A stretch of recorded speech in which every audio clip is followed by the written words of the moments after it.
കുറഞ്ഞ ചെലവിൽ വീട്ടുമുറ്റത്തും കൃഷിയിടങ്ങളിലും ചെയ്യാവുന്ന മികച്ചൊരു വരുമാന മാർഗമാണ് തേനീച്ച കൃഷി. റാണി ഈച്ചയുടെ പരിപാലനം, കൃത്യമായ തേൻ ശേഖരണം എന്നിവയിലൂടെ മികച്ച ലാഭം നേടാവുന്ന കൃഷി കൂടിയാണിത്. ഇത്തരത്തിൽ മികച്ച രീതിയിൽ തേനീച്ച കൃഷി നടത്തുന്ന തമ്പലക്കാട് പാറയ്ക്കൽ സിബി അഗസ്റ്റിനെ ഇനി പരിചയപ്പെടാം. കഴിഞ്ഞ 50 വർഷമായി തേനീച്ച കൃഷി നടത്തുകയാണ് ഇദ്ദേഹം. 7ാം ക്ലാസ്സിൽ പഠിക്കുന്ന സമയം തൊട്ട് സൈഡ് ബിസിനസ്സായി ചെയ്തിരുന്ന കൃഷിയാണ് ഇപ്പോൾ 150ഓളം സൈറ്റുകളിൽ 6000 തേനീച്ചപ്പെട്ടികളിൽ എത്തി നിൽക്കുന്നത്. ചെറുതേനും വൻതേനും ഇദ്ദേഹം കൃഷി ചെയ്യുന്നു. വെള്ളഞ്ഞൊടിയൻ, കരിഞ്ഞൊടിയൻ ഇനത്തിൽപ്പെട്ട ഈച്ചകളുണ്ട്. ചെറുതേനീച്ച തന്നെ ചെമ്പൻ കുഞ്ഞ്, പന്നിമൂക്കൻ, തുമ്പിക്കയ്യൻ, സൈലന്റ് ഡാമർ തുടങ്ങി 9 പേരുകളിൽ അറിയപ്പെടുന്നു. ക്ഷമയോടെയുള്ള പരിചരണമാണ് തേനീച്ച കൃഷിക്ക് വേണ്ടതെന്ന് സിബി അഗസ്റ്റിൻ പറയുന്നു. തേനീച്ച കൃഷിയിൽ താല്പര്യമുള്ളവർക്ക് ഏറെ ഗുണകരമാകും കൃഷി. മഴക്കാലത്ത് വൻതേനീച്ചയ്ക്ക് നല്ല പരിചരണം ആവശ്യമുണ്ടെന്ന് ഈ കർഷകൻ പറയുന്നു. മഴക്കാലത്ത് ഈ വൻതേനീച്ചയ്ക്ക് പ്രത്യേക പരിചരണം വേണം. എന്നാൽ ചെറുതേനീച്ചയ്ക്ക് വലിയ പരിചരണങ്ങളൊന്നും വേണ്ട. മഴ നനയാതെയും ചിലന്തി വല കെട്ടാതെയും ഒക്കെ ഒന്ന് നോക്കിയാൽ മതി. ചെറുതേനീച്ചകൾ അങ്ങനെ വലിയ പരിചരണം ആവശ്യമില്ല.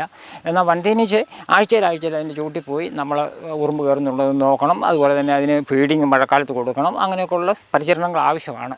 നമുക്ക് മഴക്കാലത്ത് ഇതിനെ പിടിച്ചു നിർത്താൻ കുറച്ച് പരിചരണം ആവശ്യമുണ്ട് വൻതേനീച്ചയ്ക്ക്. പുതുതലമുറയിൽപ്പെട്ടവർ ഈ ജോലിയിലേക്ക് എത്തുന്നത് തീർത്തും കുറവാണ്. വാണിജ്യാടിസ്ഥാനത്തിൽ ഉൽപ്പാദിപ്പിക്കുന്ന തേനിന് ആവശ്യക്കാരും ഏറെയാണ്. ശുദ്ധമായ തേൻ വാങ്ങാൻ നിരവധി ആളുകൾ സിബിയുടെ വീട്ടിൽ എത്താറുണ്ട്. ചെറുതേൻ 1 കിലോയ്ക്ക് 2000 രൂപയ്ക്കും വൻതേൻ കിലോയ്ക്ക് 400 രൂപയ്ക്കുമാണ് വിൽക്കുന്നത്. ഹോർട്ടികോർപ്പ്, ഖാദി ബോർഡ് തുടങ്ങിയ സർക്കാർ സംവിധാനങ്ങളിൽ നിന്നും ചെറിയ സഹായങ്ങൾ തേനീച്ച കൃഷിക്കായി ലഭിച്ചിട്ടുണ്ട്. Doctor MS Swaminathan research foundation award, Malanad development society award തുടങ്ങിയ അവാർഡുകളും ഇദ്ദേഹത്തെ തേടിയെത്തി. 15 പണിക്കാരും ഇദ്ദേഹത്തിന്റെ തേനീച്ച കൃഷിയിൽ സഹായികളായുണ്ട്. News bureau, Ponkunnam.